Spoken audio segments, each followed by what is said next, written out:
전쟁이 있다. 그렇죠? 근데 그 전쟁에서 우위를 잡아고 있는 건 누구다? 예, 여러분 방금 대답을 너무 잘하셨습니다. 제가 거의 대부분의 교회들에서 제가 이 강의를 해서 이렇게 질문하면요, 예수님이라고 해요. 예수님은 단 한 번도 이 1순위에서 이 권력 순위에서 밀려난 적이 없으세요. 하나님 자체는요, 하나님 그분 자체가 항상 권력 순위에서 이렇게 밀려나신 적이 없고, 원수가 그래서 찬탈하려고 했을 때도요, 아주 턱없이 모자란 힘으로 완전히 쫓겨났죠. 여튼 하나님은 단 한 번도 그런 일이 없었는데, 문제는 사람들 편에게 있었습니다. 사람들에게 있었던 권위를 다 뺏겨버렸어요. 원수에게. 그런데 그것을 예수님이라고 하는 분, 예수님이 원수에게 그냥 절 한 번으로 원수와 타협을 봐서 그냥 그렇게 끝났으면 어떻게 보면 사람들에게 그것이 안 나왔을 수도 있겠습니다. 여러분 혹시 여러분들이 세상에서 권위를요, 그냥 절 한 번에 누군가에게 잘 보여드리고 절 한 번에서 얻는 이 어떤 권리, 권력 이런 거는요, 그 사람 앞에서 계속해서 잘 보여야 하잖아요. 그 연속입니다. 그런데 예수님이 하셨던 방식을 제가 따라가기 시작할 때요, 당장은 좀 어려운 시간을 보낸다 할지라도 여러분들이 경건한 권위자로서의 최고 권위자가 되실 수 있는 가장 좋은 방법은 예수님이 사셨던 방식으로 예수님의 권위를 취득하셨던 첫 번째, 하나님의 음성을 따라 하나님이 말씀하신 것대로만 살았다. 또 하나는 죽음으로, 십자가를 지심으로, 자기의 죽음으로 그 권위를 되찾아오셨다 라고 하는 것이 실제로 저희의 삶 안에서도 똑같이 적용되었습니다. 여러분, 제가 철저하게 하나님이 우리에게 말씀하신 것대로 순복해 보시게 되기를 바라요. 작은 것에서부터. 여러분, 어느 날 갑자기 제가 영적인 대가로서의 어떤 모습을 흉내내라고 말하는 게 아닙니다. 그런데 제가 계속해서 볼 텐데요, 이 영적 전쟁을 우리가 전쟁을 할 수 있는 것은 예수님이 하늘에 올리시고 나서 하늘에 우리를 그분과 함께 하늘에 앉히신 사건 때문에 우리가 똑같이 원수를 향해서 그렇게 할 수 있었다라고 하는 데까지 제가 여러분들과 함께 강의를 했습니다. 이것까지, 그래서 여러분 실제로 원수를 이길 수 있는 권위는 누구에게 있다? 누구에게 있다? 그렇죠. 여러분, 나라고 말씀하십시오. 나에게 있다라고 말씀하시는 것이 정답입니다. 구원 받으셨습니까? 아멘. 구원 받으신 그 사람에게 있습니다. 여러분, 구원받은 갓난아이라고 할지라도 그 사람에게는 원수가 어떻게 할 수가 없어요. 여러분, 그것을 믿으시고 전쟁에 임하실 수 있게 되기를 바랍니다. 아멘. 그렇게 할 때 실제로 음부의 권세라고 말하는 것은 사단의 문이라고 말합니다. 사단의 권세를 말합니다. 음부의 지옥의 문이라고 말하는 어떤 문이죠. 그 문은 절대로 하나님의 백성들을 이길 수가 없어요. 교회를 이길 수가 없습니다. 여러분, 사단하고 이 건물하고 건물이 갑자기 벌떡 일어나지고 트랜스포머처럼 일어나서 변형해가지고 사단과 그렇게 아니요, 그렇게 싸우는 게 아니지 않습니까? 그게 아니고 교회 건물이 이긴다 이걸 말하는 게 아니고요. 이 교회 건물은 그리스도인들, 한 사람 한 사람들의 교회가 모이는 것. 그런데 여러분들을 원수는 절대로 이길 수가 없습니다. 이길 수 있는 방법이 딱 하나가 있어요. 우리가 그리스도 안에 있지 않을 때, 반석 위에 있지 않을 때. 여러분, 교회 되기 위해서는 반드시 필요한 건 뭐냐면 반석이라고 하는 것 위에 있으셔야 해요. 여러분들이 계시는 곳이 어딘지를 보셔야 해요. 여러분, 사람은 마음에 가득한 것을 입으로 말합니다. 내가 무엇을 말하는가? 내가 어떤 것을 고백하는가? 내가 예수를 고백하는가? 아니면 나의 연약한 처지를 고백하고 있는가? 연약한 처지를 고백하는 사람의 마음 깊은 곳에 무엇이 있는지를 금방 저희가 알 수 있습니다. 적어도 분명한 것은 예수님을 고백하는 그 반석 위에는 있지 않은 것이 분명합니다. 그럴 때요, 제가 쉽게 취약성을 드러냅니다. 쉽게 저희 인생에 방패를 들어야 하는데 방패를 들 힘이 없네. 방패를 들어야 해요. 여러분, 혹시 글래디에이터 영화 보셨습니까? 글래디에이터 보면 로마 군사들이 썼던 이 병기들이 그대로 나오는데요. 작은 손방패가 있고 큰 막대방패가 있습니다. 작은 손방패는 자기 앞을 바로 가리도 하고요. 큰 방패는 자기와 함께 뒤에 있는 사람들까지도 함께 같이 가리도록 되어 있고, 그 방패는 자기 호신용으로 뿐만 아니라 실제로 어떤 대전차용으로 어떤 보호하고 막아내고 길을 만들고 하는데 그 방패는 사용되어졌습니다. 그런데 어떤 한 사람이, 원수는 제가 아까 말씀드렸던 것처럼 원수는 불화살을 쏴요. 늘 원수는 화살을 쏩니다. 화살을 쏜 이유는 멀리 있기 때문에 그래요. 원수는 절대로 그리스도인들을 향해서 범접할 수가 없습니다. 걱정하지 마세요. 어떨 때 원수가 우리에게 급히 온다고요? 어떨 때 우는 사자와 같이 그냥 그렇게 있다가 덥석 우냐면요, 저희가 반석 위에 있지 않는데, 그리스도를 주라 시인하고 하나님의 아들이라고 제가 시인하는 것에서부터, 예수님이 어떤 분이신지 제가 고백하는 것에서부터 제가 자꾸 약화되기 시작할 때, 누구든지 예수를 부르는 자는 구원을 얻겠다라고 말씀하지 않습니까? 여러분, 우리가 예수를 부르시랍니다. 왜 예수를 부르라고 말해요? 예수를 부르는 것은 우리가 마음으로 믿기 때문에 그렇습니다. 마음에 가득한 예수님을 제가 입으로 말하는 거예요. 그렇게 할 때 원수는 저에게 절대로 나갈 수가 없습니다. 에베소 4장 27절 말씀 잠깐 함께 보시겠습니까?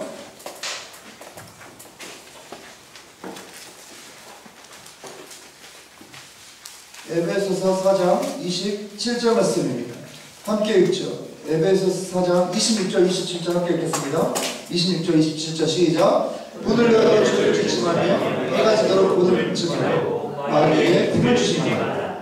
여기서 마귀에게 틈을 주지 말아라 라고 말합니다. 마귀에게 여기서 틈이라고 말하는 것은 토포스라고 하는 단어를 쓰는데요. 이 토포스는 기회, 발판을 말합니다. 마귀에게 기회를 주지 마라, 마귀에게 발판을 내주지 마라, 마귀에게 틈을 내주지 마라, 마치 이런 의미입니다. 여러분, 그래서 저희가 마귀는요, 원수는 철저하게 죄라고 하는 것이 있을 때만 올 수 있어요. 죄라고 하는 어떤 틈을 내주기 시작하면요, 원수가 손톱을 거기 하나를 올려놓습니다. 두 번째 손톱을 올립니다. 세 번째, 네 번째, 그리고 손가락으로 완전히 잡고요, 기어올라서 다른 손을 대서 완전히 올라옵니다. 올라와서 자기 자리를 일단 만들면요, 원수의 습성상 여기에서 어떤 식으로든 수단과 방법을 가리지 않고 이 영역을 계속해서 확장하려고 해요. 이 영역을 확장하면 할수록 이 영역이 더 넓히겠죠. 거짓말과 모든 속이는 것들로 계속해서 이 영역을 넓힐 겁니다. 그리고 원수가 하는 일은 뭐냐면 여기에 성을 쌓아요. 원수는 여기에 우리의 인생의 주위에 성을 쌓습니다. 왜 성을 쌓을까요? 왜 우리의 인생에 원수가 그렇게 성을 쌓을까요? 하나님을 보지 못하게 하고 있습니다. 나 혼자 고립되어 있어요. 원수는 철저하게 그렇게 합니다.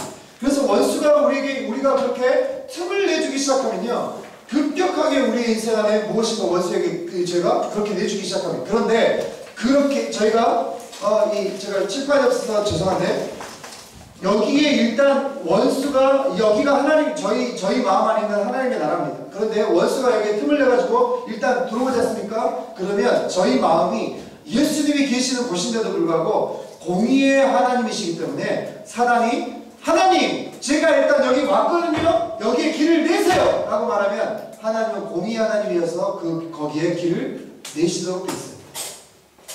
그래서 원수의 모든 공격이, 원수의 모든 물자와 자원들이요, 그 틈을 통해서 계속해서 들어갑니다. 그래서 여기를 더 넓혀요. 그런데 여기를 보세요. 저를 보세요. 중요한 건 칠판이 아니라 저잖아요. 그런데 이미 여기가 원수의 나라라고 가정합시다. 내 마음이 그리스도가 계셔야 되는데, 주는 그리스도시고 살아계신 하나님의 아들입니다 라고 제가 선언하고 그런 시간들을 보내야 되는데, 그런데 원수가 장악을 해버렸어요. 그런데 여기에 원수의 나라인 여기에 저희의 마음이 하나님의 말씀이 씨앗이라고 말하지 않습니까? 마태복음 13장의 말씀에 보면 하나님의 말씀은 씨앗입니다. 그 말씀의 씨앗 하나를 제가 심으면 저희가 여기에 불을 봐서 여기가 원수의 나라입니다. 원수의 나라인데 하나님의 사람들이 여기에 가가지고요, 여기에서 노래를 하고 하나님을 고백하고 어떤 것을 하잖아요. 그러면 똑같이 할 수 있습니다. 원수야, 길을 내라. 그러면 하나님의 모든 물자와 자원들이 이 들어가게 돼 있어요. 그래서 여기가 하나님의 나라가 되는 겁니다. 여러분, 우리의 안에서 때때로 저희 개인의 삶도 마찬가지고 여러분이 전도여행을 가셔서 우리의 공동체도 마찬가지고요. 우리가 어떻게 말에 안 통하는 이 사람들, 그리고 문화가 다른 이 사람들, 그리스도가 누군지 모르는 사람들, 이 사람들에게 복음을 전하다가 우리가 위해를 당할 수 있는 바로 그 순간에라도 어떻게 이 영역을 하나님 나라가 되게 할 것인가. 여러분, 단 한 가지입니다. 여기에서 하나님을 먼저 예비하고 주를 그리스도라 시인하며 예수님의 이름을 부르기 시작할 때, 내가 먼저 그것을 부르기 시작할 때요, 그럴 때 급속하게 하나님의 나라가 전파되기 시작합니다. 제가 인도네시아에 전도여행을 갔었던 적이 있었는데요. 가가지고 제가 처음으로 전도여행을 갔었습니다. 제가 팀의 차장님 도자였거든요. 처음으로 전도여행을 가는데 제가 두리번 하다 팀을 놓쳐버렸습니다. 팀이 어디를 가는지 모르겠는데 한참을 찾았더니 팀을 못 찾았습니다. 제가 여권 제가 제 개인이 가지고 있으면 일실된다고 팀들에게 맡기죠. 돈도 공동체대로 그 사람 팀 회계이겠죠. 뭐 연락처가 있으니까 뭐 어떻게 경찰서도 못 가겠고, 하나님 이거 어떻게 해요? 저 이제 국제미화하게 생겼어요. 이거 큰일 나 죽겠네. 이거 어떻게 합니까? 그러고 있는데 하나님 제가 어떻게 하기를 원하시죠? 주님이 제게 말씀하기 시작하셨습니다. 뭐라고 말씀하시냐면 거기서 예배예요. 때때로요 하나님이 이해되지 않는 이야기를 할 때 짜증이 막 나기 시작해요. 그래서 저는 급격하게 제가 일단 하나님 말씀하실 때 말씀드렸지 않습니까? 그런데 저는 곧바로 응수하기를 사단을 물러가라! 라고 말합니다. 그래서 하나님 저에게 사단을 몇 번 쫓기신 적이 있어요. 왜냐하면 제가 이해가 안 되니까. 하나님 여기가 무슬림 지역이지 않습니까? 그런데 여기서 자꾸 예배하라고 하면 어떻게 합니까? 그래서 하나님 저에게 이렇게 말씀하시는 거예요. 예배예요. 제가 그 말씀에 이해가 안 됐지만 순복했어요. 기타를 제가 꺼내들고 거기에서 노래했죠. 긴장하면서 제가 노래했습니다. 무슬림 지역에서 많은 무슬림들이 거기 있는데 긴장하면서 노래했는데요, 아무도 별 신경 안 쓰더라고요. 제가 한국말로 노래를 했는데 이 사람들은 제가 무슨 노래 하는지 모르는 거죠. 한 몇 곡을 하고 있는데 인도네시아 사람들은 손에 기타를 들고 그냥 기타집에 안 놓고 그냥 손에 들고 다녀요. 청년 하나가 제 옆에 앉더라고요. 그러더니 제 노래를 같이 따라서 하더니 제 노래가 끝나니까 인도네시아 노래를 하는 거예요. 이 형제가 노래가 끝나면 제가 노래하고, 그래서 이게 이제 저처럼 주고받고 노래가 되고 합주가 되더니 이 사람들이 한두 사람씩 모이기 시작해가지고 200명 훨씬 넘는 사람들이 저희 앞에 모이기 시작했어요. 공원이었거든요. 이미 저는 팀원들 이름을 잊은 거 들어있어요. 생각이 났어요. 공연에 제가 집중하면서 제가 얼마나 재밌게 합주를 해가면서 놀았는지 모릅니다. 그런데 멀리서 저희가 한참을 찾던 팀들이요, 저기에 사람들이 웅성웅성 모였으니까 무슨 일인가 싶어가지고 왔는데 제가 거기에 그렇게 안 그리고 거기에서 제가 쪽복음을 다 나눠줬어요. 무슬림들에게 쪽복음 다 나눠주고 선교사님과 함께 복음을 제가 급격하게 저희가 복음을 선포하고 그리고 도망갔습니다. 여러분, 하나님이 우리에게 주실 수 있는 기회는 얼마든지 많습니다. 하나님의 때에 하나님의 방식으로 살아가는 사람들에게는요, 하나님이 원하시는 것을 우리를 통해서 있게 하세요. 여러분, 중요한 것은 우리가 하나님의 말씀을 전하는 사람으로 우리를 하나님이 부르셨다는 사실이죠. 여러분, 제가 뭐 이야기하려고 얘기했죠? 여러분, 그래서 저희가 어느 지역에 저희가 갔을 때요, 이 지역에서 저희가 이 지역을 이 원수의 나라라고 이야기해도 아무렇지도 않습니다. 괜찮습니다. 여러분, 제가 파타야가 낮에는 해변이고 뭐 좋은 곳인데요, 밤에는 끝내줍니다. 형제들에게 있어서 믿지 않는 형제들에게 얼마나 퇴폐스럽고 얼마나 눈여깃거리가 많은지, 눈여깃거리 정도가 아니죠. 마음이 혹합니다. 체면에 걸려가지고 영화 같은 데 보면 이렇게 거의 이렇게 실려서 막 이렇게 하려고 따라가는 것처럼 그렇게 될 정도로 아주 심각한 지역입니다. 여러분, 그런데 거기에서 하나님이 저에게 말씀하셨던 것은 뭐냐면, 형제들에게 제가 한 번은 사진 보고하기 위해서요, 사진을 좀 찍어오라고 했어요. 저희 사역자들에게. 그랬더니 저희 사역자들이 이렇게 조준해가지고 못 찍고 몰래 아래에서 착착 이렇게 찍고 다니니까 카메라가 흔들려가지고 이게 뭐 사진인지 뭔지 모를 정도로 완전히 다 푸죽 빨간색만 나오는 겁니다. 거기가 홍등가지 않습니까? 그러니까 이제 이 형제들하고 제가 이 지역에 전도로 가야 되고 이 지역에 실제로 하나님이 원하시는 것을 위해서 저희가 가야 되는데 하나님이 특별히 이 지역 그 홍등가 지역에서 말씀하셨던 건 뭐냐면 그 땅에 있는 가난하고 소외된 백성들을 그 백성들은 나의 백성들이다. 내가 그들에게 내가 누구인지 알려주기를 원한다라고 하나님 말씀하신 거예요. 하나님 편에서는 가난하고 소외된 사람들이 하나님의 백성들이지만 우리 편에서는 아주 태평스럽고 아주 나쁜 여자분들이 계시는 곳, 때때로 남자 오빠들도 있어요. 뭔 말인지 몰라 이 사람들은. 그래서 일단 그곳에 제가 갔습니다. 팀원들과 함께 가가지고 거기서 제가 이 푸주강과 같은 거기에 있는데요. 뭐 수없이 많은 외국인들이 그렇게 지나다니는데 거기에서 하나님이 저에게 첫 번째 하라고 말씀하셨던 건 뭐냐면 하나님이 당신을 여러분을 사랑하십니다. 물론 영어로 했습니다. 하나님이 여러분을 사랑하십니다 라고 하는 것을 선언하고 그 자리에 무릎 꿇고 엎드렸습니다. 그리고 거기에서 저희가 꽃을 한 사람씩 나눠줬어요. 그렇게 할 때 태국에 있는 그 홍등가에 있는 이 자매들 또 오빠들 트랜스젠더들 있지 않습니까? 이런 사람들이 울면서 반응해요. 여러분 하나님이 우리에게 말씀하실 때 그것을 저희가 가지고 갈 때입니다. 저희의 인생 안에 중요한 것은 우리의 능력이 아니고 저희가 예수 그리스도의 이름으로 가기 시작할 때 원수는 더 이상 아무것도 할 수가 없습니다. 문제는 우리가 두려워. 우리가 반석 위에 서 있지 않습니다. 음부의 권세가 우리를 이기려고 합니다. 여러분 원수는 사단은 사단의 방법으로 몰아낼 수가 없어요. 사단은 사단의 방법으로 몰아낼 수가 없기 때문에 홍등가를 치우기 위해서 뭔가 이렇게 성적인 문란이 있고 문제가 있어서 거기를 우리가 다 치워버리면 끝이지 않습니까? 여러분 그렇지 않습니다. 정책적으로 그렇게 한다고 그것이 끝나는 것이 아니고요. 사단은 사단의 방법을 파괴하고 그런 식으로 끝나는 게 아닙니다.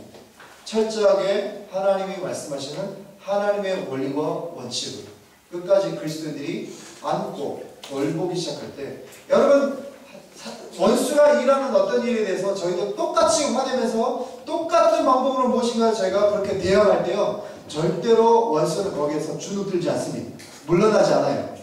그러나 원수가 대하는 방식에 반대 정신으로 그래서 어떤 지역에 가면요 그 지역에는 특별히 분열의 영이라고 하는 어떤 정서적인 특징들이 있습니다. 그러면 그 땅에 어떤 영향을 받아서 팀 안에 나누어지는 때가 있습니다. 나눠지고 마음이 자꾸 분리되면 혼자 있고 외롭고 고독하니까 자꾸 들어눕게 되고 그래서 그것 때문에 내가 집에 가고 싶고 뭐 별의별 생각들이 들게 되는 연쇄 반응들이 있습니다. 그럴 때 그리스도인들이 하나님 예수 그리스도를 주라 시인하는 반석 위에 세워지는 이 교회가 해야 될 일은 뭐냐면 분열하게 하는 것들을 예수 그리스도의 이름으로 명한다. 떠나 가라! 라고 명령하고 오히려 반대의 정신으로 내 삶을 반대되는 분열하지 않고 연합하고 화합하는 것에 나의 삶을 두겠습니다. 하나님은 이것을 위해서 제가 어떻게 하기를 원하십니까? 라고 할 때 혹시 여러분 러브리스트 하십니까?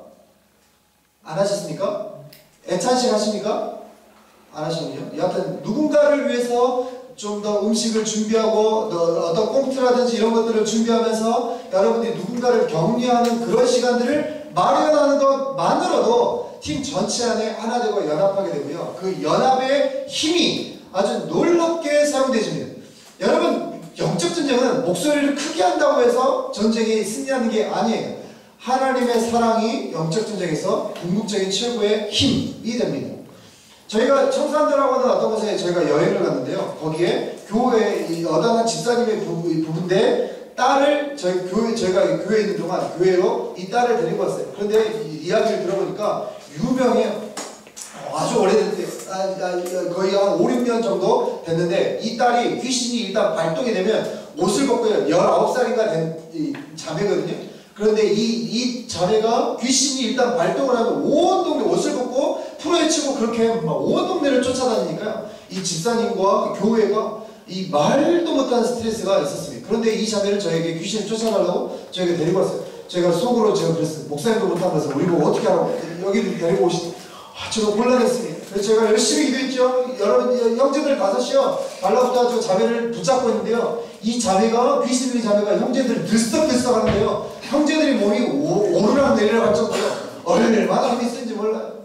제가 한참을 그렇게 했는데 저희 팀에 있었던 한 자매님이 기도를 하다가 멈추더니 저에게 와가지고 잠깐 놔보래요. 이 자매가 정신이 있나 지금 우리 꼬라지를 보고 있나 하면 지금 우리가 이 자매를 붙잡고 있었기 때문에 얼마나 화가 나 있겠습니까? 우리가 놓으면 우리 다 맞아 죽을 텐데 지금 너란 말이 지금 진짜 처음부터 잡으라는 이야기를 할 줄을 만드는지.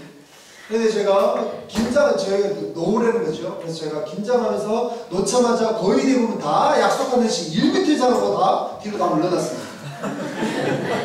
빨리 나가려고. 근데 이 귀신들의 자매가 그냥 누워있는 겁니다. 그러더니 저희 팀에 있는 한 자매님이 이 자매님을 일으켜 세우고 자매님에게 한마디를 했어요. 그런데 귀신이 떠나갔습니다. 5, 6년 동안을 귀신에 들려서 귀신은 떠나가라 예수 그리스도에 명한다 별의별 길을 다 했는데도 불구하고 떠나지 않았던 이 자매에게 한마디를 했어요. 그리고 나서 귀신이 떠났는데 뭐라고 했습니까? 자매님이 하나님 앞에서 기도하는데 이 자매님에게 하나님 말씀하시기를 이 여자에게 이야기해줘요. 두려워하지 말아라, 놀라지 마라. 내가 너를 사랑한다. 그리고 그 이야기를 똑같이 해줬습니다. 이 귀신의 자매는 어렸을 때 학교 운동장 가면 이렇게 구름사다리도 있고 이렇게 쭉 위로 쭉 올라가 높이 세워져 있는 그런 거 놀이기구 그런 거 있지 않습니까? 거기에 아이들하고 같이 오르락 내리락 하는 그런 이제 놀이를 하는데 누가 제일 먼저 올라가는가 내기하면서 했는데 이 아이가 올라갔는데 나머지 아이들이 벌써 내려가지고 다 집에 가버렸어요. 혼자 여기에서 무서워서 도와줘 할 때 이 아이의 인격 전체를 두려움과 공포 안에서 원수가 강점했었던 사건이 있었습니다. 그래서 하나님이 말씀하시기를 두려워하지 말아라, 놀라지 마라. 내가 너를 사랑한다. 그 이야기 한마디를 해줬을 뿐인데 원수가 급격하게 떠나가던 거죠. 여러분 영적 전쟁이라고 하는 것은 별다른 것이 아닙니다. 우리가 그리스도인으로서 하나님이 말하는 것을 세상에도 선포하는 것처럼 원수에게도 저희가 선언할 때 원수는 저희 발 아래 있는 존재이므로 들을 수밖에 없어요. 여러분 저희가 시간이 별로 없기 때문에 고린도후서 5장 말씀 저희가 함께 보도록 하겠습니다.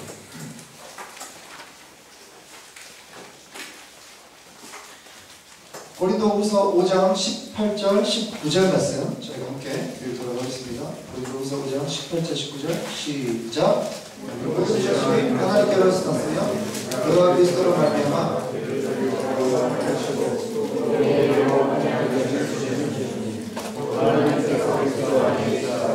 세상을 자기와 화목하게 하시며 그들의 죄를 그들에게 돌리지 아니하시고 화목하게 하는 말씀을 우리에게 부탁하십니다. 아멘. 이 말씀에 하면 여러분 세상을 하나님과 이 세상을 화목하게 하실 수 있는 유일한 분이 이 세상과 이 하나님을 화목하게 한다라고 말하는 이것을요 중재 내지는 구원하는 일이라고 말합니다. 그렇게 표현하는 것이 맞죠? 익숙하죠? 그렇죠? 그런데 그 화목하게 하는 직분을 누구에게 맡기셨다고요? 그리스도께서 교회에. 여러분 세상과 하나님을 화목하게 하는 일을 우리에게 맡기셨어요. 원수는 이 일을 두고 볼 수가 없습니다. 그러면 우리는 어떻게 이 권세를 사용해야 하는가라고 하는 거죠. 여러분 예수님이 아시는 것처럼 죽으시고 십자가에서 죽으시고 장사되고 죽은 자 가운데서 다시 살아나셨다가 40일 동안을 이 세상 안에서 하나님의 나라의 일을 이야기하시다가 그리고 하늘에 올라가셨습니다. 그러시면서 예수님이 빌립보서 2장 말씀 잠깐 함께 보실까요? 빌립보서 2장 9절 말씀, 9절 10절 말씀 이렇게 보시면 이러므로 하나님이 그를 지극히 높여 모든 이름 위에 뛰어난 이름을 주사 하늘에 있는 자들과 땅에 있는 자들과 땅 아래에 있는 자들은 모든 무릎을 예수의 이름에 꿇게 하시고 모든 이름으로 예수 그리스도를 주라 시나의 하나님 아버지께 영광을 돌리게 하셨다라고 말씀합니다. 여러분 퀴즈입니다. 왜 예수님은 모든 이름 위에 뛰어난 이름을 가지셔야 했을까요? 예수님이 단 한 번도 이 땅에 사시면서 원수에게 꿀려본 적이 없거든요. 원수에게 오히려 이야기했어요. 꿀러 떠나가 그러면 떠나가야 했죠. 그런데 왜 예수님이 모든 이름 위에 뛰어난 이름을 가지셔야 했을까요? 크게 이야기하시겠습니까? 지금 정답을 이야기하시는데 우리에게라고 말씀하셨죠? 조사가 조금 이상하긴 하지만 우리를 위해서. 그러면 우리의 무엇을 위해서요? 제가 시간이 부족해서 제가 정답을 빨리 이야기하도록 하겠습니다. 그분의 이름을 사용할 교회를 위해서요. 예수님의 이름을 위해서는 단 한 번도 그분의 이름이 모든 이름에 뛰어난 이름을 가지실 필요가 없었습니다. 예수님은 모든 이름 위에 뛰어난 이름, 원수 사탄보다 훨씬 더 뛰어난 이름을 가지실 수밖에 없었던 이유는 그 이름의 권세를 사용할 교회를 위해서라고 말씀하고 계십니다. 그러면서 자, 요한복음 16장 말씀으로 제가 넘어가도록 하겠습니다. 먼저 요한복음 14장 말씀을 제가 함께 읽도록 하죠. 요한복음 14장 12절부터 14절 말씀 제가 함께 읽도록 하겠습니다. 12절부터 14절 시작. 진실로 진실로 너에게 이르노니 나를 믿는 자는 내가 하는 일을 그도 할 것이요 또한 그보다 큰 일도 하리니 이는 내가 아버지께로 가미라. 너희가 내 이름으로 무엇을 받든지 내가 행하리니 이는 아버지로 하여금 아들로 말미암아 영광을 받으시게 하려 함이라. 내 이름으로 무엇인지 내게 구하면 내가 행하리라. 이 일을 위해서 예수님이 모든 이름 위에 뛰어난 이름을 가지셔야 했습니다. 그런데 이 요한복음에 나타난 이 말씀은 아직 예수님이 하늘에 올라가시기 전이죠. 하늘에 올라가신 이후에 모든 이름 위에 뛰어난 이름을 가지신 그분이 그분의 이름을 사용하는 그 백성들에게 성령의 능력까지도 더하셔서 제가 세상 전체를 세력하고 번성하고 충만하고 정복하고 다스리도록 하셨습니다. 16절 말씀 함께 보시죠. 23절 24절입니다. 23절 24절 다같이 함께 읽겠습니다. 시작. 그날에는 너희가 아무것도 내게 묻지 아니하리라. 내가 진실로 진실로 너희에게 이르노니 너희가 무엇인지 아버지께 구하는 것을 내 이름으로 주시리라. 지금까지는 너희가 내 이름으로 아무것도 구하지 아니하였으나 구하라. 그리하면 받으리니 너희 기쁨이 충만하리라. 너희가 내 이름으로 지금까지는 아무것도 구하지 않았다. 왜요? 예수님이 옆에 계시면서 그분이 다 해주셨습니다. 그런데 예수님이 이제는 새로운 계획을 갖고 계시죠. 예수님이 내가 이제는 죽을 텐데 죽고 나서 내가 어떤 과정을 거쳐서 내가 하늘로 올려지면 하늘에서부터 또 다른 보혜사께서 이 땅에 오실 것이다. 그리고 그분이 너희와 항상 함께 하실 텐데 하늘과 땅의 모든 것을 가진 나의 그 능력을 너희에게 부어주어서 너희가 내 이름으로 구하면 무엇인지 내 이름으로 구할 때 너희가 그것을 받으리라 라고 말씀하십니다. 여러분 우리가 예수님의 이름으로 무엇인가를 구할 수 있게 되는 것은 그냥 단순히 이런 저희가 이 구하다라고 하는 것에요 크게 두 가지 의미가 있습니다. 하나는 간구하다 이죠. 또 하나는 요구하다. 실제로 성경은 간구하다라고 하는 의미보다 헬라어 원어는요 요구하다의 의미에 가까운 원어를 사용합니다. 간구하다는 누구에게요? 누구에게 간구할까요? 하나님께. 하나님께 간구하겠죠. 그리고 요구하다는 누구에게 요구하는 걸까요? 예수님께 요구해요? 내놔! 멱살 잡고 흔들어요? 일단 흔들어봐요? 사단에게 요구하는 겁니다. 누구의 이름으로? 예수 그리스도의 이름으로. 예수 그리스도의 이름으로 끊임없이 하나님을 알지 못하도록 각 사람들에게 바리케이트를 쳐놓고 높은 성을 쌓아놔서 문 위, 음부의 문을 만들어, 음부의 권세, 음부의 문 이거 하나를 만들어 놓고 한 그리스도의 백성들이 가려고 할 때마다 그것이 막아져가지고 다 방어적인 모든 환경 안에서 그리스도인들이 이야기하는 겁니다. 하나님을 향하여 간구하는 건 기본적이에요. 여러분의 간구를 하나님께 더 많이 하시게 되길 바라요. 하나님이 그 아들들에게 좋은 것을 주시니 여러분 더 많이 구하세요. 아멘. 아멘. 구하실 때 여러분 정욕을 해서 여러분 공부 안 하고도 하나님의 제가 좋은 성적 받을 수 있게 도와주시옵소서 가급적 그런 기도를 하셔서 실망하지 않으시게 되기를 바라고 요행수로 제가 공부를 안 했는데 성적이 좋았기 때문에 그 다음번에도 또 그걸 말하면 이제 그때부터 큰 코 다치기 시작합니다. 공부하세요. 간구하는 것은 그렇게 하나님 앞에서 계속해서 간구할 수 있습니다. 그런데 요구하다는 원수